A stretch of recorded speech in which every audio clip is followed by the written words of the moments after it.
Disney World feels safe, but behind that illusion hide secrets and stories they'll never put on a park map. I'm your Disney World wingman, and today we're diving deep into the dark side of Disney World.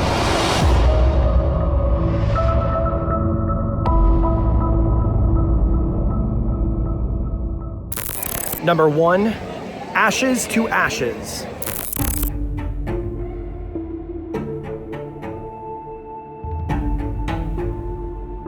People bring ashes to Disney World, real human remains. And they don't just carry them, they scatter them.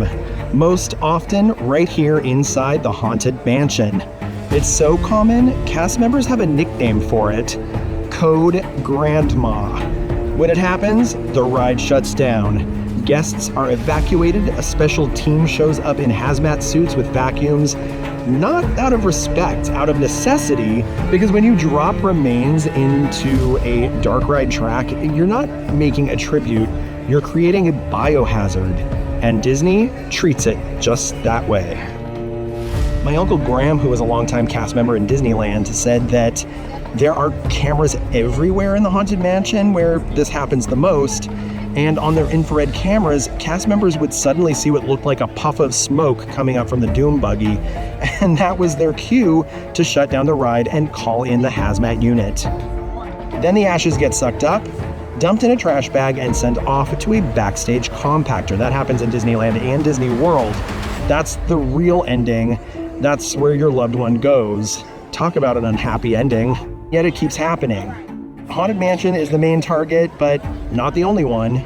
Space Mountain, Small World, Pirates, people do this all the time. Celebrities have bragged about it. Ariana Grande says her mom requested it. Whoopi Goldberg, both on The View and on Late Night with Seth Meyers, admitted to dumping her mother's ashes on what was her favorite ride, It's a Small World in Disneyland. Reddit's full of fans trying to figure out how to sneak remains past bag check. But if you're thinking about doing it, here's what you need to know. There's no legal way to scatter ashes at Disney World or Disneyland. Not in the parks, not on a Disney cruise, not at the resorts.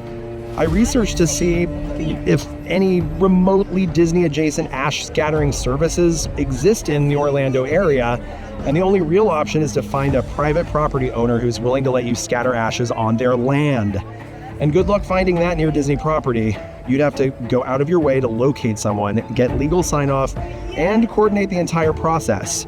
It's not impossible, but it's not even that magical either. You're talking about being in miles of Disney World. You're not talking about actually being here. So before you go fulfilling someone's final wish with a fistful of ash inside a ride vehicle, maybe ask what kind of tribute they actually deserve. Because the reality isn't a peaceful goodbye. It's a shutdown, a vacuum. You might be going to Disney jail. Don't let that be your final act of love. Number 2, a ghost named George. The story goes that a construction worker named George supposedly passed away while he was building Pirates of the Caribbean in the early 70s. Ever since, cast members have been greeting his ghost at the start of every shift, because if they don't, they say the ride breaks down. There's no record of a construction worker named George working on Pirates of the Caribbean in Disney World, but the story has been part of cast member culture for decades. Some say George fell, others say he was crushed during a welding job. While there's no official record, superstition is real, and the routine is enforced. Say good morning, George, when the ride opens. Say good night, George, when the ride closes. Miss it, and things start to go wrong. Boats stack up in the dark. Animatronics freeze. Entire show scenes reset. Cast members trade stories on forums. A new hire forgets the greeting, and the ride crashes 3 times in one day. A veteran skips it for fun, and maintenance gets called before noon.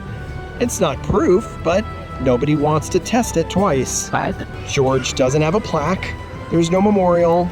But if your boat stalls before the burning town scene, you might have just met him. Number 3, there's always my way.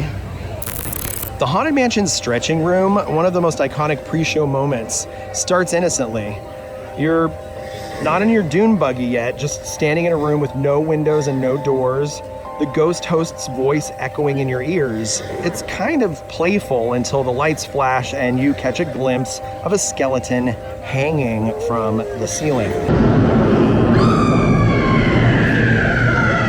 This chilling gag has been there since the beginning, Disneyland in 1969 and Magic Kingdom in 1971. But in recent years, the tension behind it has grown. Guests sensitive to this type of subject matter related to taking one's own life have reported feeling genuinely trapped and triggered. Imagine standing there hearing No Way Out and seeing that corpse. It's less spooky and more... I don't even know what it is. It's really weird when you think about it. Apparently, Kim Irvine, Disneyland's Imagineering creative director, has confirmed they're reviewing it for both structural and emotional reasons. And for me, this is a personal issue because I've been open on social media about my struggles with mental health in the past and associated with suicidal ideation. And I'm always happy to talk about it if this is anything that anybody is struggling with, but to have imagery like this inside a ride is very strange. I have to kind of disassociate when this part of the ride happens and pretend that I'm somewhere else and not listen to what's happening, because it's a strange suggestion. Of course, there's always my way. It seems sort of almost like an invitation, if that's where your head is at. I think it was probably something created to be humorous in 1969, like ha ha ha, he found his own way out. But I don't think that we think of those things as funny anymore. So I don't know. What do you think? Let us know in the comments if this is something that's ever rung strange to you. I know there are tons of purists out there that are going to say, oh, get over yourself. This is a classic. People have been seeing this pre-show since 1969, and why are we going to go and complain about it now? But I'm just letting you know personally how I feel, how it makes me feel, and take that for what it's worth. It's not an easy answer. I don't have the answer. I'm not even advocating for it to change, but it's a conversation worth having, because for some guests this isn't entertainment. It's something to get past in their magical day in Magic Kingdom. Number 4, UFO no. This wasn't spooky, it was straight up terrifying. Extraterrestrial alien encounter opened in Magic Kingdom on June 20th, 1995, and it didn't last long. By October 12th, 2003, it was gone, and for good reason. The setup was deceptively simple. You were the test subject in a teleportation demonstration, but as soon as the harness slammed down and the lights went out, everything went wrong. The teleportation chamber accidentally pulled in a carnivorous alien. You were stuck in the dark, alone, with it. What followed was full sensory horror. You heard the alien breathing. You felt its hot breath on your neck. Water hit your hands like drool. The seat rumbled as the creature jumped across the room. A live actor's screams played out just feet from you, followed by a sickening splatter. They even used warm liquid to simulate blood, and you couldn't move. Your shoulders were pinned by the restraints, and you were stuck right in the middle of it. And I can tell you firsthand, I experienced extraterrestrial alien encounter one time and never did it again. It was horrifying. It was horrifying. It was worse than a haunted house. It was worse than Halloween Horror Nights. You are pinned down and the horror is taking place all around you and there's no escaping. You can't walk faster to get out. You're trapped. No. Complaints were nonstop, and the attraction just didn't fit Magic Kingdom's brand. They replaced it with Stitch's Great Escape, which kept the same format but removed nearly all the horror. That opened in 2004 and ran seasonally for a while, eventually closing for good in 2020. Alien Encounter is gone now, but it left something behind. A dark energy. A warning. It's one of the only times Disney dared to be actually terrifying, and they've really never tried it again. Number 5, remain seated, please. Before it was nostalgia, before it was a nap spot, before it was that catchy song stuck in your head, well, it was probably after the catchy song, but we didn't know it yet because we were probably not born. Carousel of Progress was the future. It was built for the 1964-1965 World's Fair, part of Walt's personal mission to show how innovation could reshape American life. And it was a hit.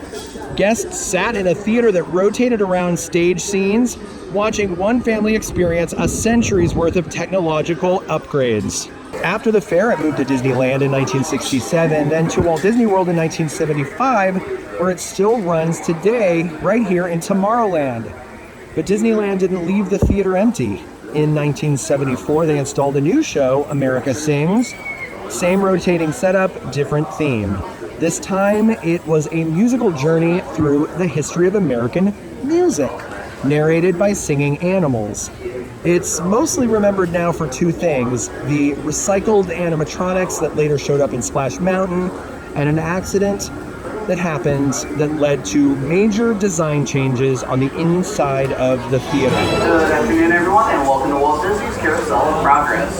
For your safety, we ask that you please remain seated throughout the entirety of our 20-minute presentation, as the theater will be rotating multiple times. If you feel like you cannot stay for the entirety of our show, we ask that you please exit the theater now and come back at a later time once you're ready. A few weeks after America Sings opened, an 18-year-old cast member was killed during a scene transition. The rotating theater walls created a narrow space between moving and stationary panels, and she was accidentally caught between them. Disney stopped running the show for a while, and they redesigned the space, adding breakaway walls, sensor systems, and new safety protocols to make sure it could never happen again. There's a great big beautiful... Hello everyone. Due to technical difficulties, you will be watching the same scene over again. Please remain seated at all times. Thank you. I can't believe this is happening, but we're experiencing right now exactly what we were talking about. We're being held in the same scene for a second chunk of time because someone got up and walked out of the theater somewhere else. Please remain seated.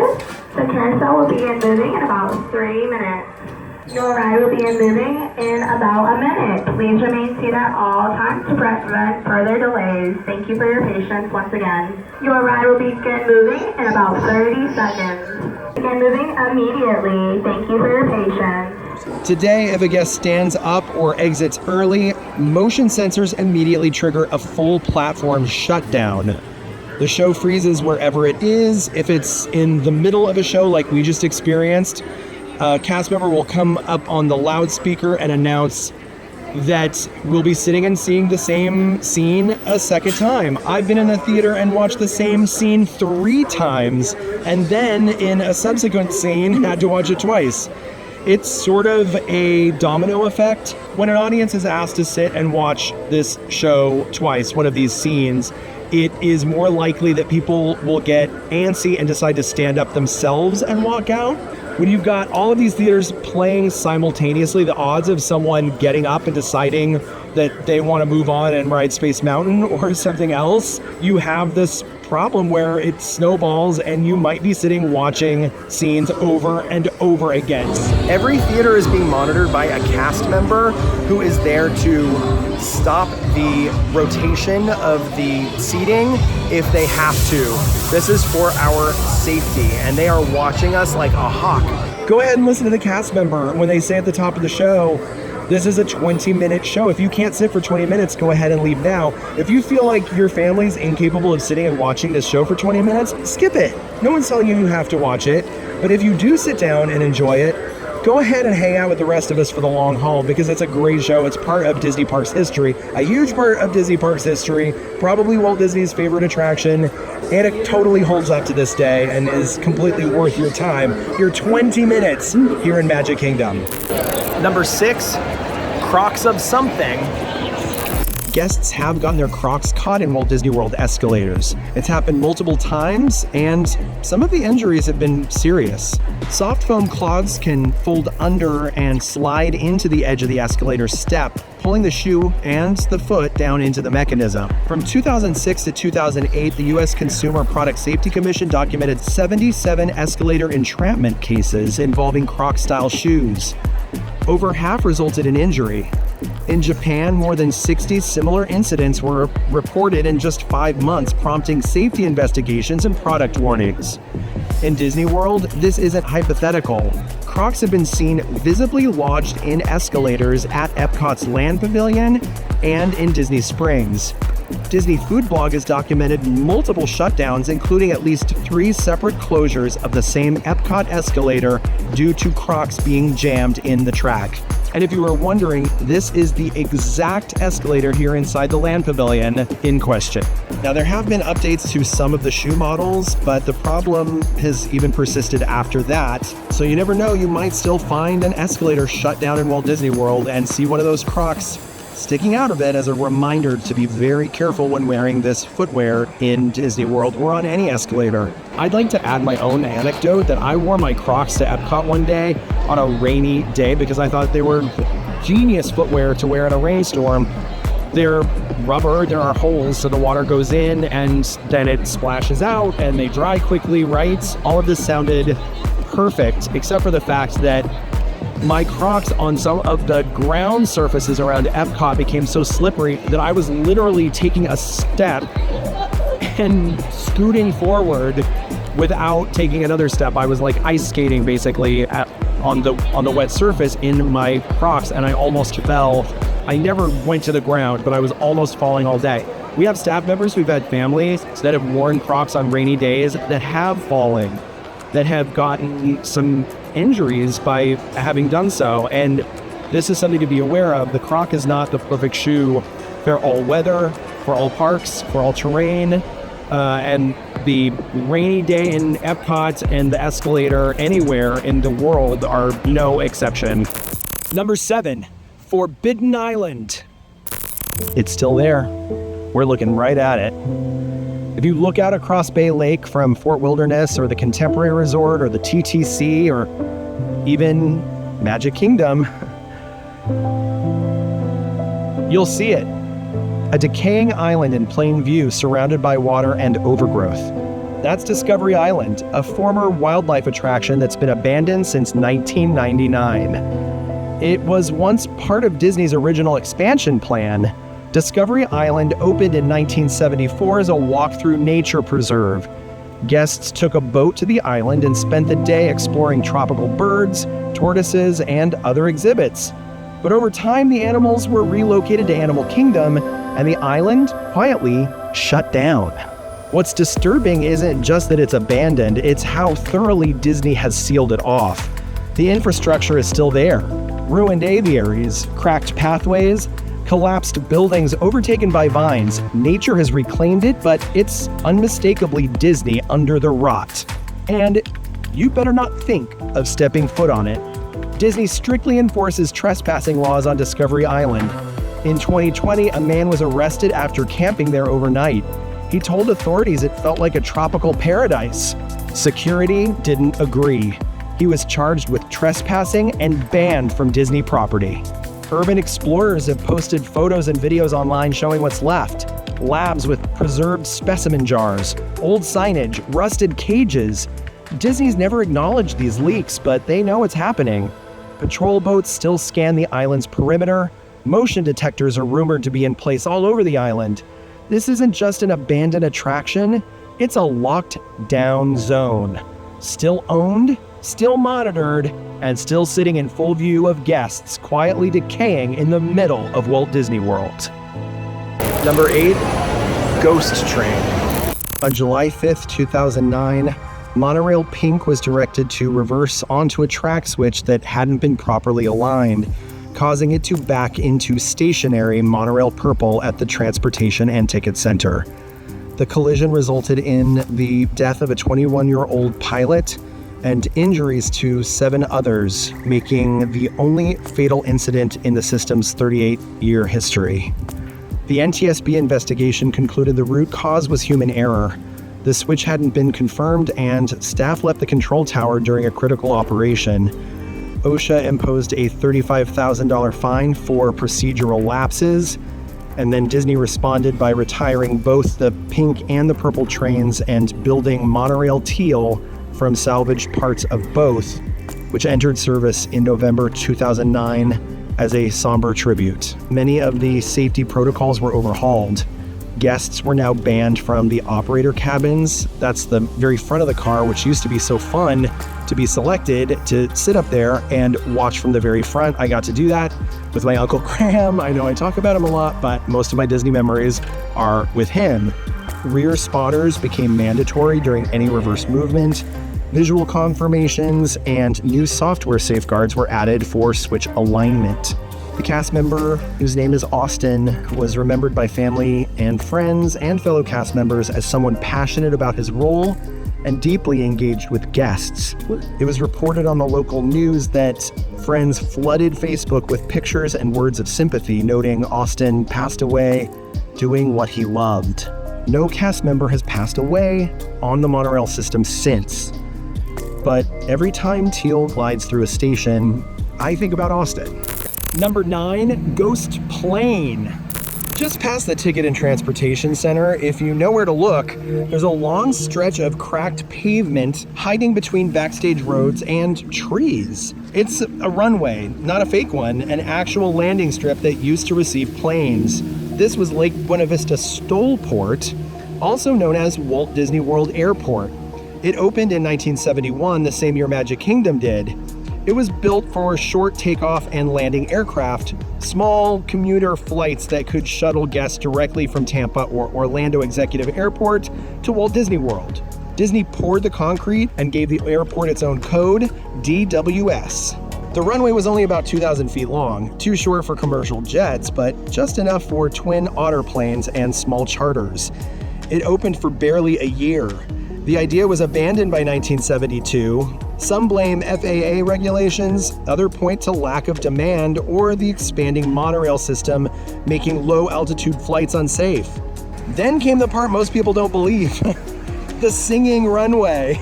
For years, there were rumble strips built into the pavement that, when driven over at around 45 miles per hour, played When You Wish Upon a Star.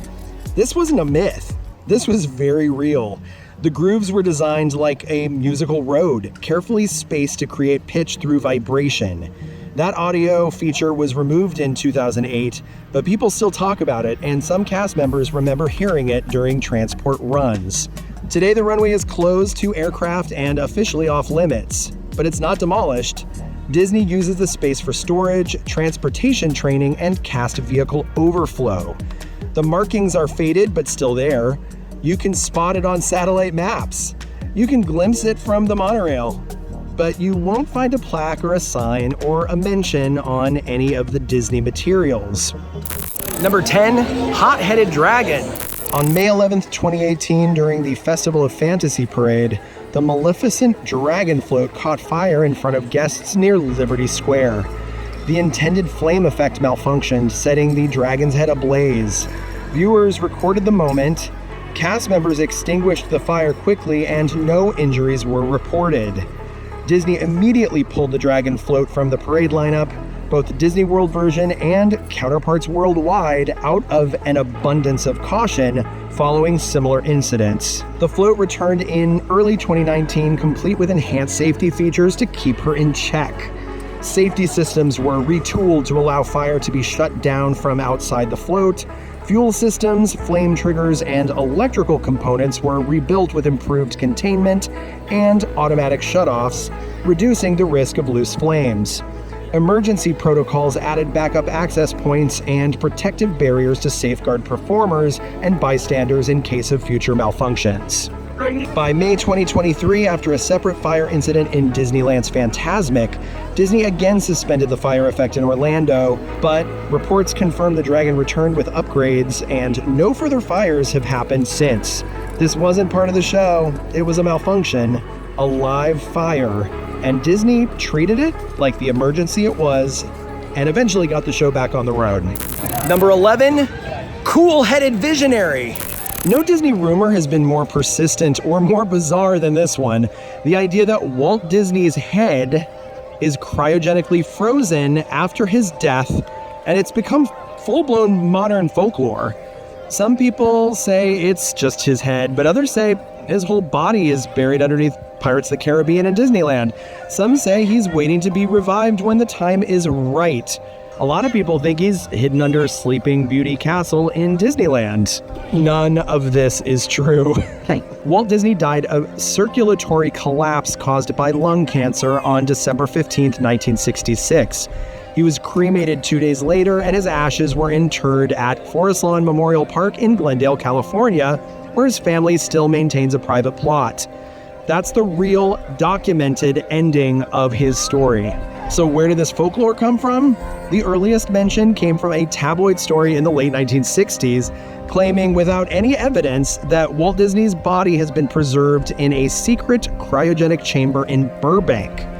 It never cited sources, it never showed proof, but the timing lined up with a growing cultural obsession with cryonics. A few public figures had started investing in the idea of freezing the body to cheat death, and Walt, already seen as a visionary who was always working decades ahead, became the perfect target for projection. The myth wrote itself.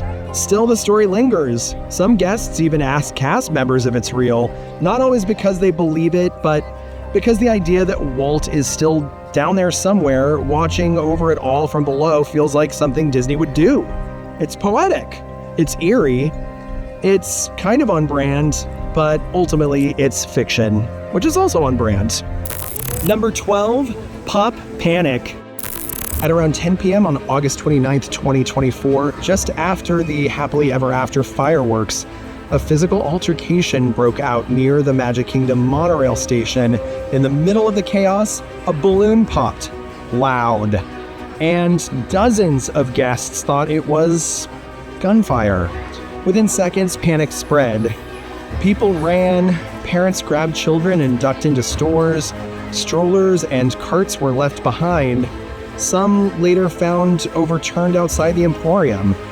Guests hit the ground or dove behind displays. Video footage shows a wave of people fleeing the monorail station in confusion, some screaming, others trying to pull family members back inside. Disney immediately activated its emergency protocol. The Orange County Sheriff's Office arrived within minutes. Their sweep confirmed there was no shooter, just a balloon pop. But inside the park, cast members followed a very real lockdown procedure.